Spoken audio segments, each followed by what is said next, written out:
At dinner, my sister smirked. We made a PowerPoint.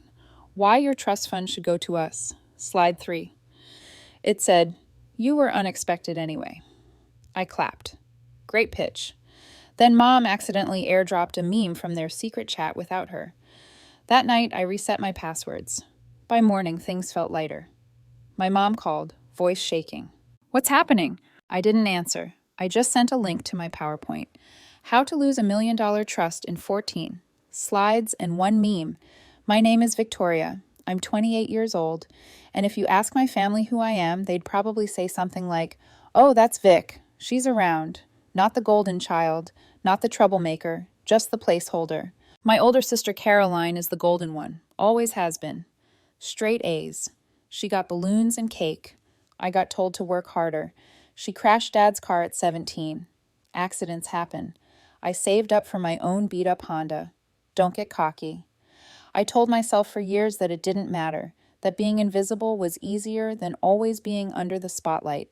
I kept my head down, got through college on scholarships and part-time jobs, and built a quiet life. I pay my bills on time. I rent a small apartment, nothing flashy. No one claps for that. But no one notices if you fail either. Or at least that's what I thought. But no matter how old I get, I still end up back at my parents' dining table a few times a year. Some part of me still hopes things will be different, that maybe this time someone will ask how I'm doing and actually listen. That's how I found myself at a family dinner last Saturday. Same long wooden table, same heavy plates Mom only brings out when Caroline is home. She breezed in late with her fiancé, Jason, flashing her ring like she was presenting at a jewelry convention. Everyone stood up to hug her. Dad kissed her cheek. Mom wiped away fake tears. Me? I was already seated. No one even noticed. We ate in the usual order. Mom praising Caroline's new promotion at the law firm. Dad bragging about how Jason fits right in with the family. Jason chuckling like he'd won a prize. I tried to cut into my overcooked chicken quietly, pretending not to exist. Then Caroline cleared her throat. Loud, dramatic. She glanced at Jason, who grinned, then stood up and grabbed the TV remote. "We actually prepared something," she said, smirking at me. "A presentation." Jason connected his laptop to the TV. A PowerPoint popped up. Slide 1. Why Victoria's trust fund should go to us. My fork froze halfway to my mouth. Slide 2 was a photo of them on vacation in Italy. "We're responsible. We'll put the money to better use." Slide 3. A white background with black text. "You were unexpected anyway." Laughter. Nervous from Mom. A proud grin from Dad. Jason clicked to the next slide like this was some business pitch. I didn't laugh. I set my fork down, leaned back in my chair, and started clapping slowly. "Great pitch," I said. My voice sounded calm, even though my chest was burning. Caroline rolled her eyes. "Don't be so dramatic, Vic. We're just being honest. You don't even use what you have." Before I could reply, a notification sound chimed. My mom's phone lit up, and she panicked for half a second before turning it face down, but not fast enough. I saw the preview on the screen. An airdrop mistake, a meme from their family group chat. The caption read, "Without her." Jason chuckled under his breath. Caroline smirked. Dad avoided my eyes. I sat there silent, my palms flat on the table. That night, after everyone went to bed, I reset every password I had. My email, my bank accounts, even the old iPad Mom still thought she had access to. By morning, the air in my apartment felt lighter. For the first time in years, I felt like I wasn't the one on the outside looking in. And that's when my phone rang. Mom's name on the screen. Her voice shook when I didn't answer. "Victoria, what's happening?" I didn't call back. I didn't explain. Instead, I sent her a link, a file I'd made overnight. How to lose $1 million trust in 14 slides and one meme. I guess I should back up, because that dinner wasn't just some random explosion. It was the breaking point after years of being treated like the family safety net, the extra part they never wanted but kept around just in case. Caroline was the golden one from day one. When she was born, Mom said she completed the family. I once overheard her say to a neighbor, "We only planned for one, but then Victoria happened." She laughed like it was cute. The neighbor chuckled politely. I was 8 years old, standing right there. I remember holding my toy tighter, wishing I could shrink into the floor. That tone never changed. If Caroline wanted ballet classes, they found the money. If I wanted soccer cleats, I was told to mow lawns until I could afford them myself. At birthdays, she got trips to amusement parks. I got maybe a shirt on sale. When she graduated high school, Dad leased her a car. When I did, he handed me his old tool set and said, "Learn to fix your own." I thought maybe adulthood would balance things out. It didn't. Caroline went to law school, tuition covered by family savings. I worked full-time through college, juggling shifts at a coffee shop and late-night delivery jobs just to keep the lights on. I remember once coming home exhausted, shoes soaked from rain, only to find an email from Dad. "Caroline needs a little extra for books this semester. Can you wire her $200? Be a team player." I did it. Not because I had it to spare, but because I knew if I said no, I'd never hear the end of it. That became the pattern. Every little extra somehow landed on me. When Caroline moved into her downtown apartment, guess who they asked to help pay the deposit? When she wanted a new laptop, Dad called me, saying, "You're better with money. Help your sister out. One day she'll return the favor." She never did. I think the lowest moment came the year I finally saved up for a short vacation. Nothing extravagant. Just a week at the beach with some friends. The night before I left, Mom called. "Your sister's car broke down. The repair's $600. Don't you have that in your account?" I hesitated. "Yeah, but I've been planning this trip." "Trips are luxuries, Victoria. Family comes first." I canceled the trip, sent the money. She didn't even thank me. She just texted, "Got it." Meanwhile, Carolyn posted photos from her weekend getaway 2 days later, smiling with her friends, cocktails in hand, a new rental car behind her. When I brought it up, she just laughed. "Oh, Jason covered most of it. Chill out, Vic. You act like money is life or death." I didn't reply, but it was for me. It always was. The thing about being used for years is you start to think maybe it's your role. Like maybe some families just have the golden child and the support beam. You convince yourself it's normal. That was me. I played along. I worked extra shifts. I covered emergencies. I smiled through dinners where Dad toasted Caroline's accomplishments and forgot to even mention I'd gotten promoted. But slowly it started to burn. I remember one night when Dad came over unannounced. I had just gotten home from work, still in my uniform. The smell of grease clung to my clothes. He didn't ask how I was. He just walked in, glanced around my small apartment, and said, "You should think about moving somewhere nicer. It's embarrassing when Caroline visits." I blinked. Embarrassing for who? "For the family. You're almost 30. Live like it." I wanted to scream, but instead I nodded and said, "Sure," because that's what I always did. The demands only grew. For Caroline's engagement party, I was asked to cover the photographer. Mom framed it as, "You're good with cameras, Vic, right? Just write the check and we'll say it's from you. Be part of the celebration." That was $12,200 gone. Her bridal shower. I paid for the catering because you're single. You don't have responsibilities like she does. The wedding venue deposit. Dad called me at midnight, whispering like it was some national emergency. "If you love your sister, you'll step up." I pulled from my savings. Each time, I told myself it was the last. It never was. Then the trust fund came up. It wasn't something I thought about much. My grandfather, who passed when I was a teenager, had left money for me.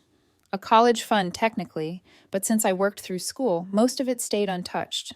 It rolled into a trust under my name. I didn't flaunt it. I barely mentioned it. I figured it was just there. Safety for the future. Apparently, my family didn't see it that way. One Sunday after dinner, Dad pulled me aside into the kitchen. His voice was calm. Too calm. "You know, Victoria, Caroline and Jason are thinking about buying a house. Starter home. Good neighborhood. But you know how expensive things are right now." I stayed quiet. I knew what was coming. He put a hand on my shoulder. "You've got that trust just sitting there. Money doesn't mean anything unless it's used for family." I shook my head slowly. "That's mine. Grandpa left it for me." Dad's jaw tightened. "He left it for the family. You're just the placeholder. Be reasonable." The word placeholder stuck in my head like a knife. That's when I realized this wasn't just about occasional handouts. They were planning, coordinating. They didn't just want a piece of me anymore. They wanted everything. By the time the PowerPoint showed up at dinner, I shouldn't have been surprised. They'd been leading up to it for years. The snide comments, the manipulative calls, the guilt trips disguised as family loyalty. But seeing it in black and white on a screen, with Caroline smirking as if my existence was an inconvenience to her life plans, flipped a switch in me I didn't know I had. And when Mom accidentally airdropped that meme, without her, I understood the truth. They didn't just see me as invisible, they saw me as expendable. That's when something inside me stopped breaking and started hardening.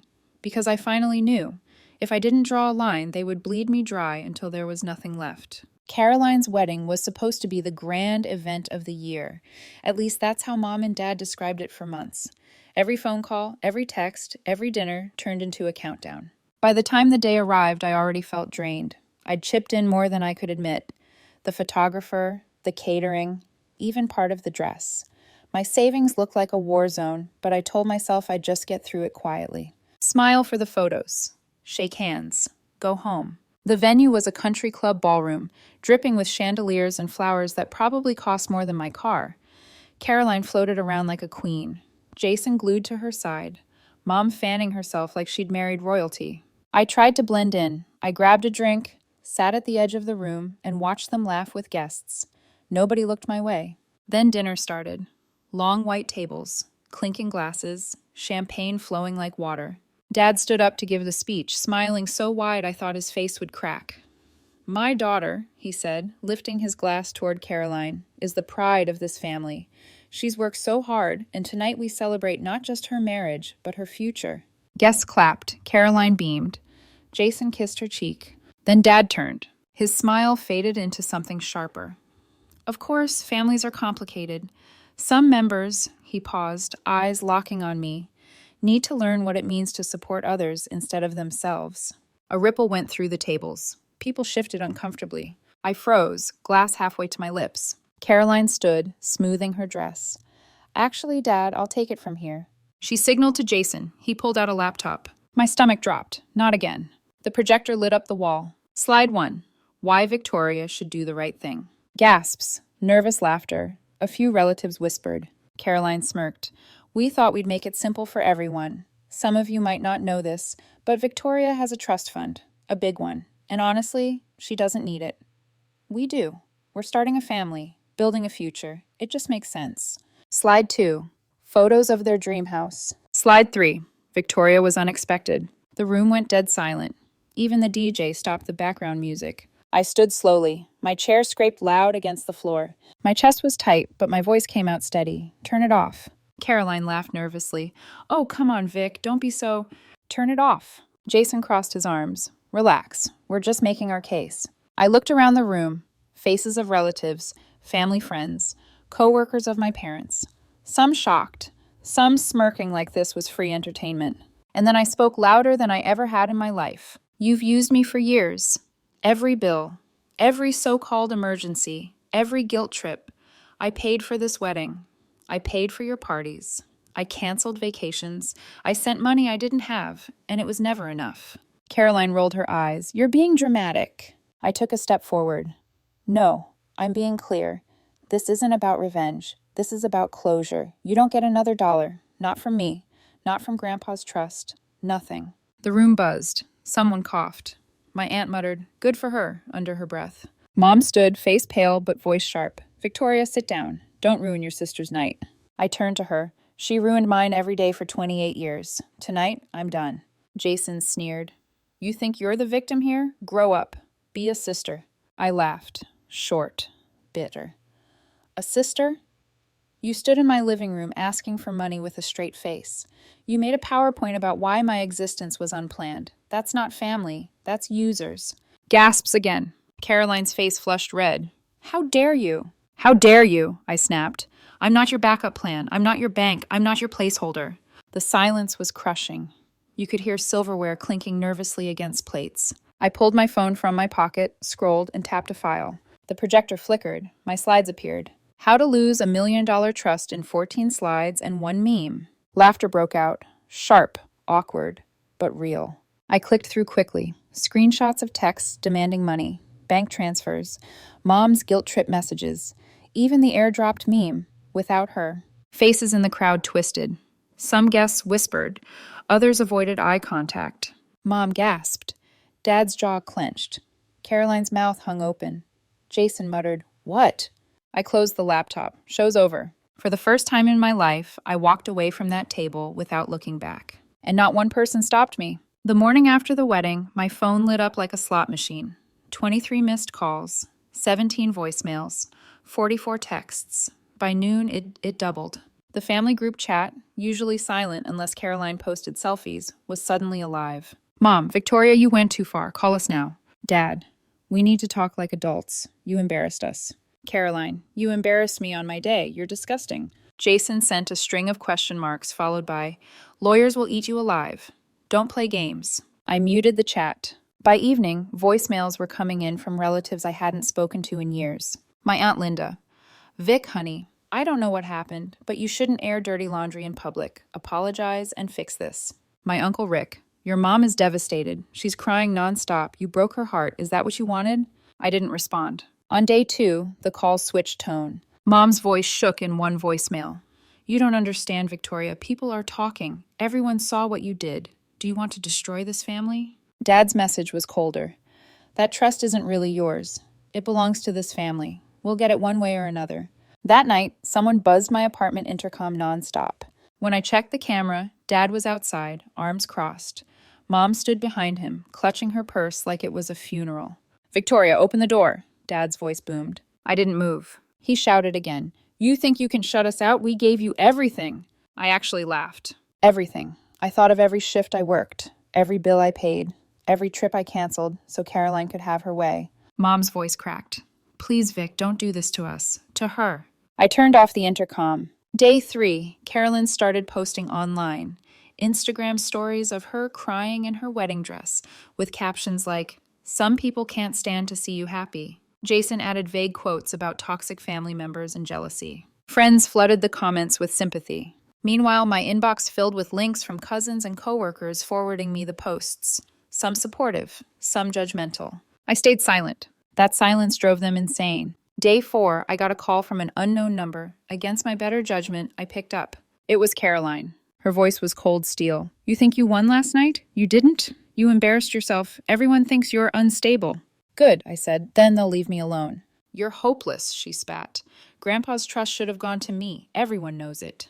I almost smiled. If that's true, why are you begging me on the phone? She went silent for a beat, then hissed. You'll see the consequences. Click. By day 5, the mask was gone. Dad left a voicemail that sounded like a threat. If you don't hand over control of that trust, we'll drag you to court. Don't think we won't. 10 minutes later, Mom sent a softer one. Victoria, baby, you don't understand. We're just trying to protect Caroline. She deserves this. She's worked so hard. Don't ruin her future out of spite. Spite? That's what they called it. I stared at the phone in my hand. My apartment was quiet, peaceful. The contrast was almost funny. That night, I blocked every number I could think of. I deleted the family chat. I even told my building manager not to buzz anyone up without my permission.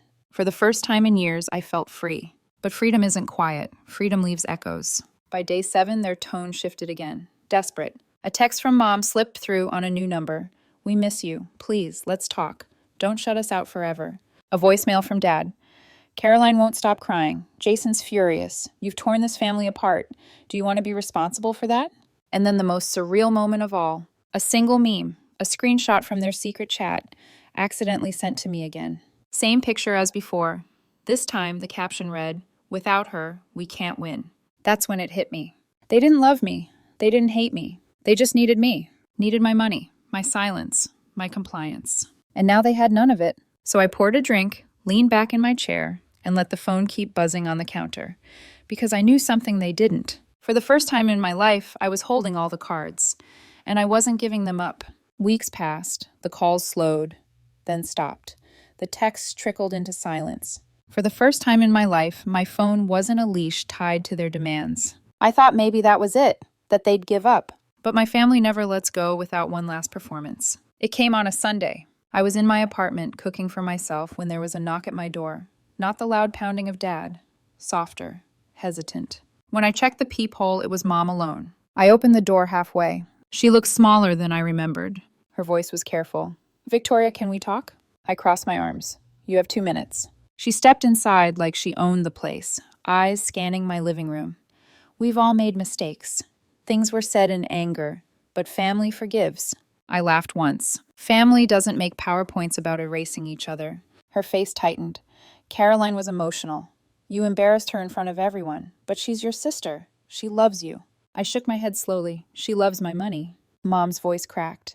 You don't understand the pressure she's under. She's building a life, Victoria. She deserves help.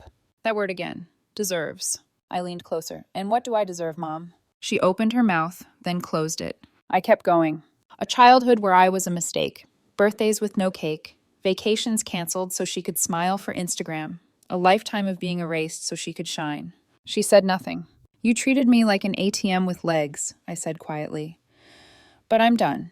That trust stays with me. My life stays with me. And you? You stay out. Her eyes filled with tears. So that's it. You're cutting us off. I took a deep breath, calm, steady, final. This isn't about revenge. This is about closure. I am not your backup plan. I am not your placeholder. I am not your bank. For a moment, she just stared at me. Then she whispered, Caroline will never forgive you. I opened the door wide. Good. That means I'll finally have peace. She left without another word. That night, I sat at my desk, opened my laptop, and typed a short email to the family group chat. One final message. Subject closure. Body. I'm done. Don't call. Don't text. Don't knock on my door. You wanted my silence for years. Now you have it. I won't be erased anymore, but you're erased from me. Goodbye. I hit send. Blocked every contact, deleted the thread. The screen went dark. My apartment was quiet, peaceful. For the first time in 28 years, I felt free. And as I lay down that night, I promised myself one last thing. I will never again trade my peace for their chaos.